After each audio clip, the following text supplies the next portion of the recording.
Hello' good evening কেনেকুৱা আপোনালোকৰ ভালনে চাহ খালে আপোনালোকে এয়া মই খাব লৈছোঁহে সন্ধিয়া চাহকাপ এই চাহকাপ খালেহে ভাল লাগে নহয় জানো বাৰু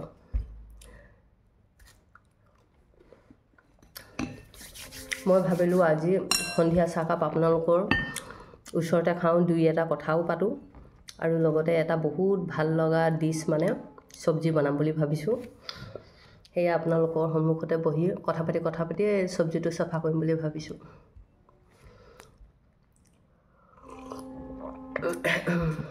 চব্জিটো হৈছে এইটো কোনে কোনে ভাল পায় বাৰু এইটো কোনে ভাল পায় এইটো জনাব দেই কমেণ্টত এইটো হৈছে সজিনা চব্জি এইটো আমাৰ বহুত প্ৰিয় ময়ো ভাল পাওঁ মোৰ মানুহজনেও ভাল পায় এইটো আপোনালোকে বাৰু কেনেকৈ বনায় এইটো মই এইটো সৰিয়হৰ লগতে বনাওঁ যেনিবা সৰিয়হ বিলাহীৰ লগত ভালদৰে মানে আদা নহৰু সেইবিলাক দি দিলে বহুত ভাল লাগে এইটো খাবলৈ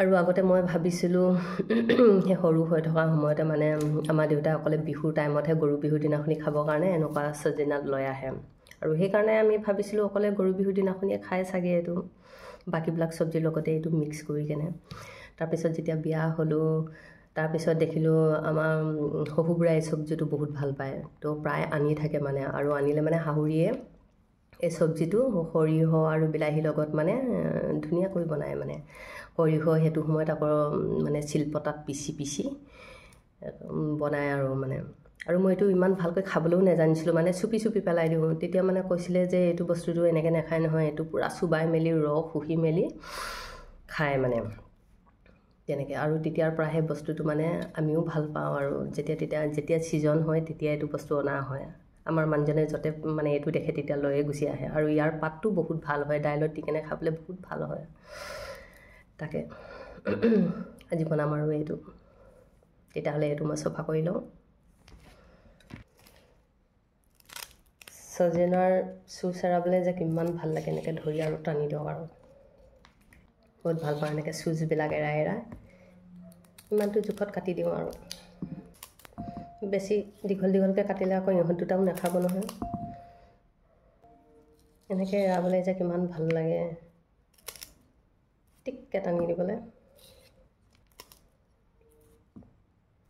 এয়া ইফালে চাওকচোন বাৰু সজিনাখিনি চফা কৰিলোঁ এতিয়া ইয়াৰ লগত মই আলু দি দিম সেইকাৰণে আলু চফা কৰি লওঁ এতিয়া মই আলু চফা কৰি লওঁ এইখনে আলু বাকলি গুচাবৰ কাৰণে বহুত সুবিধা হয় কোনো মেচিনতকৈ কম নহয় এখন পটককৈ হৈ যায় মানে এখন আপোনালোকে যদি এখনে এনেকৈ বাকলি গুচাবলৈ ট্ৰাই নাই কৰা তেতিয়াহ'লে কৰি চাব পাৰে বহুত সোনকালে হৈ যায় অকলে মানে আলু গুচাবৰ বাবেই নহয় পটল বিট গাজৰ জাতিলাও এনেকুৱা ধৰণৰ চব্জিবিলাক মানে গুচাবলৈ বহুত ভাল হয় স্কচ এতিয়া চাওকচোন বাৰু ইমান পটক হৈ গৈছে বহুত সোনকালে হৈ যায় হাতো নেকাটে ইমান ধুনীয়াকৈ হৈ যায় নহয় এখনে গুচাবলৈ বহুত সুবিধা হয় এয়া দেখিছেনে ইমান জল্দি হৈ গৈছে এয়া হৈ গ'ল এইফালে সজিনা আৰু আলু মই কাটি ৰেডি কৰি ল'লোঁ আৰু এইফালে পিঁয়াজ আদা নহৰু এইখিনিও মই ৰেডি কৰি থৈছোঁ আৰু এইখিনি সৰিয়হ মই আগতীয়াকৈ তিয়াই থৈ দিছিলোঁ কোমলিব বুলি ৰাতিপুৱাই তিয়াইছিলোঁ এইখিনি ইয়াত মই ক'লা আৰু হালধীয়া দুইটা সৰিয়হ মিক্স কৰি দি দিছোঁ আৰু লগতে জালুক কেইটামানো দি দিছোঁ এমুঠি সৰিয়হ দিছোঁ মুঠতে মই ইয়াত এতিয়া মই ইয়াত পিচি দিম ইয়াত মই জলকীয়া কেইটামানো দি দিওঁ তেতিয়াহে জাল হ'লে ভাল লাগে নহয় জানো বাৰু আৰু এইফালে বিলাহী দি দিওঁ বিলাহী আৰু সৰিয়হ চব একেলগতে দি দিম মই ইয়াত অকণমান পানী দি দিম পিচিবলৈ সুবিধা হ'ব ধুনীয়াকৈ পিচ যাব মানে এইখিনি এয়া হৈ গ'ল মই পিচি লওঁ এইফালে চাওকচোন বাৰু ইমান ধুনীয়াকৈ পিচ গ'ল এইখিনি এইফালে মই কেৰাহী এখন পাতি দিলোঁ কেৰাহীখন গৰম হৈ গ'ল মই এতিয়া তেল দি দিওঁ ইয়াত এইফালে তেল গৰম হৈ গ'ল মই এতিয়া পিঁয়াজখিনি দি দিওঁ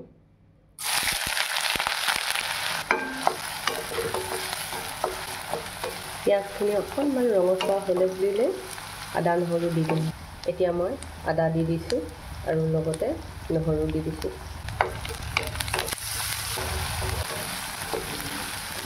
আদা নহৰু দি দিয়াৰ লগে লগে গোন্ধটো ইমান ধুনীয়াকৈ আহে নহয়।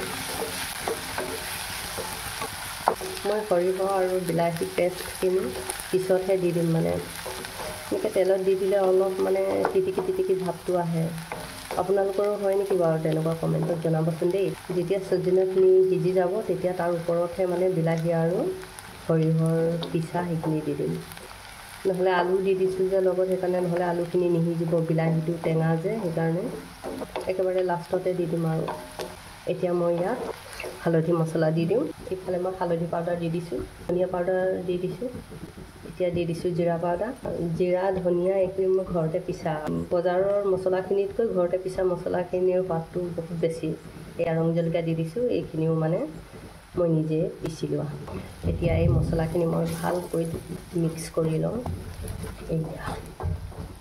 এতিয়া দি দিওঁ মই এই কাটি থোৱা চব্জিখিনি।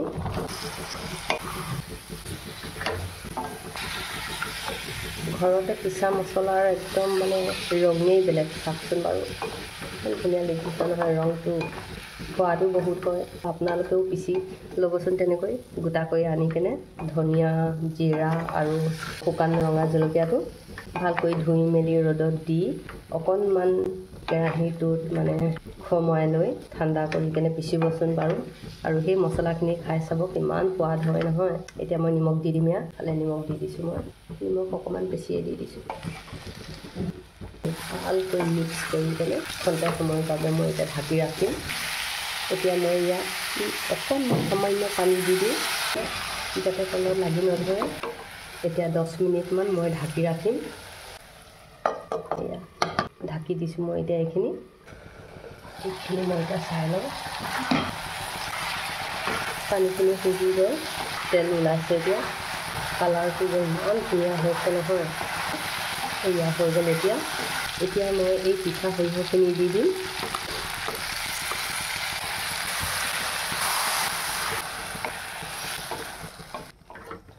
এতিয়া হ'বগৈ আৰু এইখিনি। অকণমান সময়ৰ বাবে মই এখন আকৌ দি দিছোঁ ঢাকন। চজিনাত যাতে সৰিয়হ আৰু বিলাহীৰ ৰসটো সোমাই যায়, সেইকাৰণে অলপ দেৰিৰ বাবে মই ঢাকি ৰাখিম।